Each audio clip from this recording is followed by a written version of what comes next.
Friends, ఒక అమ్మాయి రాత్రి పడుకునే రూమ్‌లో అంటే ముఖ్యంగా ఏసీ రూమ్‌లో పెట్టిన ఒక బకెట్ నిండా వాటర్ లేచి చూడంగానే షాకింగ్ విషయం బయటపడింది. ఫ్రెండ్స్, ఇప్పుడు ప్రస్తుతం అయితే మనం విపరీతమైన ఎండలతో బాగా బాధపడుతున్నాం. చెమట, ఉక్క, బయట వేడి అసలు విపరీతంగా ఉష్ణోగ్రతలు పెరిగిపోవటం, వడదెబ్బకి చనిపోవడం కూడా కొంతమంది జరుగుతుంది. అయితే ఆ వడదెబ్బ కారణంగా ఎంతోమంది ఇబ్బంది పడుతున్నారు కాబట్టే చాలామంది మనలో ఏసీ లేని వాళ్ళు కూడా ఖచ్చితంగా ఒక ఏసీ కొనుక్కోవాలి. ఎంతో కొంత కరెంట్ బిల్ ఎక్కువొచ్చినా సరే, ఎంతో కొంత డబ్బులు పే చేసుకొని, కొద్దిగా ఈ వేడి భారం నుంచి తప్పించుకోవాలని అనుకుంటూ ఉంటాం. కానీ జరిగిన విషయం ఏంటి అంటే, చాలామంది అంటే 100కి ఒక 70% మందికి అంటే నేను చెప్తున్న లెక్క కాదు.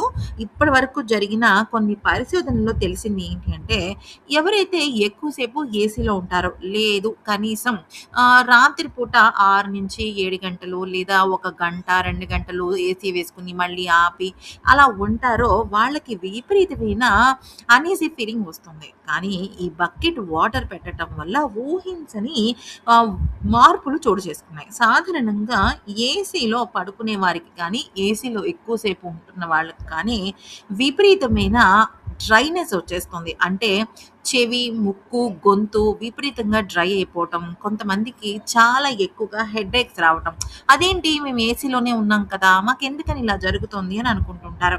కానీ వాటర్ బకెట్ పెడితే ఏం జరుగుతుంది అనేది చాలా మందికి తెలీదు. తెలుసుకోవాలంటే ఒక్కసారి ఈ చిన్న వీడియోకి లైక్ ఇవ్వండి ఫ్రెండ్స్. ఏంటంటే చాలా మందికి అంటే ఇప్పుడు మీరు చూస్తున్న ఒక అమ్మాయి ఏమైంది అంటే విపరీతమైన డ్రైనెస్ అంటే గొంతు దగ్గర తేమ ఎండిపోయి ఆమెకు థ్రోట్ ఇన్ఫెక్షన్ వచ్చింది. అంతేకాకుండా ఆమె శరీరంలో తెలియని డ్రైనెస్ ఏర్పడి తల బాగా నొప్పి చేసేయటం, నిద్ర లేవంగానే ఏంటో అలసటగా అనిపించడం, ఎనర్జీ లేకుండా ఉండటం జరుగుతుంది. దీనికి తోడు చర్మం పొడిబారడం, విపరీతమైన పొడి దగ్గు రావటం లాంటివి కూడా జరుగుతున్నాయి.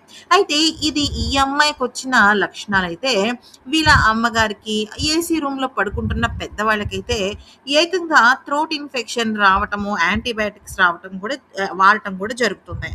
మరి ఏం జరిగింది అంటే, ఒకరోజు ఆ అమ్మాయి ఏం చేసిందంటే, యాదృచ్చికంగా ఒక బకెట్ వాటర్ అయితే ఏసీ రూమ్‌లో పక్కకి పెట్టిందనమాట. అయితే ఆ బకెట్ అంటే మనం మామూలుగా స్నానం చేసే నీటి బకెట్ ఉంటుంది కదా! ఆ బకెట్ వాటర్ నింపి సైడ్‌కి పెట్టిందనమాట. ఆ అమ్మాయి పెట్టిన కారణం అయితే వేరు. కానీ ఆ బకెట్ వాటర్‌లో పెట్టడం వల్ల పొద్దున్న నిద్ర లేచేసరికి అసలు ఆ అమ్మాయికి దిమ్మ తిరిగిపోయే విషయం ఒకటి తెలిసింది.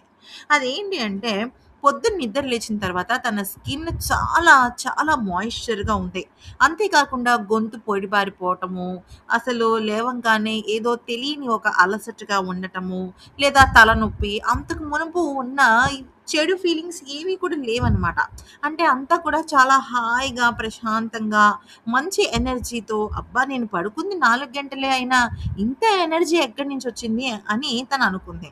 కారణం ఏంటంటే తను రూమ్‌లో పెట్టిన బకెట్ వాటర్ అనమాట. ఏంటంటే సాధారణంగా ఏసీ వేసుకుంటే కనీసం గంట, 2 గంటలు వేసుకున్నా కూడా ఏసీ ఆ రూమ్‌లో ఉన్న తేమని అంటే మాయిశ్చరైజర్‌ని తీసేస్తుంది. అది శరీరంలో ఉన్న మాయిశ్చరైజర్‌ని కూడా తీయటం వల్ల తెలియకుండా గొంతెండిపోవటము, అలాగే చేతులు, కాళ్ళు పొడిబారిపోవటము, శరీరంలో తేమ తగ్గటం వల్ల, గొంతెండిపోవటం వల్ల తలనొప్పి లాంటివి రావటము, కొద్దిగా అలసటగా అనిపించడం. ఎందుకంటే మన బాడీ వాటర్ మీదే కదా నడుస్తుంది. సో, మాయిశ్చర్ పోయటం వల్ల మనకి అలసటగా అనిపించడం జరుగుతుంటుంది. ఎప్పుడైతే ఏసీ రూమ్‌లో ఒక బకెట్ వాటర్ పెడతామో, అప్పుడు ఆ రూమ్‌లో మాయిశ్చర్ లెవెల్ తగ్గదు. చాలా కండిషనర్ అవుతుందనమాట. సాధారణంగా ఎయిర్ కండిషనింగ్ అంటారు కానీ, బాగా ఎక్కువగా కూలింగ్ అవ్వటం వల్ల పొడిబారిపోవటం లాంటివి జరుగుతూ ఉంటాయి. ఎప్పుడైతే బకెట్ వాటర్ పెట్టడం జరుగుతుందో, అప్పుడు ఖచ్చితంగా ఆ రూమ్‌లో మాయిశ్చరైజర్ అనేది తగ్గదు. గొంతు పొడిబారడం, చర్మం పొడిబారడం, శరీరంలో తేమ లెవెల్స్ తగ్గిపోవటం లాంటివి జరగవు. అందుకని ఖచ్చితంగా ఒక బకెట్ వాటర్‌నైతే పెట్టండి. కొంతమంది కుండలో నింపిన వాటర్‌ని కూడా పెడుతూ ఉంటారు. దీనివల్ల కొంతవరకు ఏసీ ఎఫెక్ట్ అనేది కూడా మనకి తొందరగా చల్లబడడం లాంటివి జరుగుతూ ఉంటాయి. మాయిశ్చర్ పోదు. హాయిగా ఏసీలో కూడా మనం అన్నిటిని కూడా ఎంజాయ్ చేస్తామనమాట. మరి విన్నారు కదా ఫ్రెండ్స్! ఈ వీడియో నచ్చితే జస్ట్ ఒక లైక్ అండ్ సబ్స్క్రైబ్ చేయండి. నచ్చితే మీ ఫ్రెండ్స్‌కి షేర్ చేయండి. Thank you.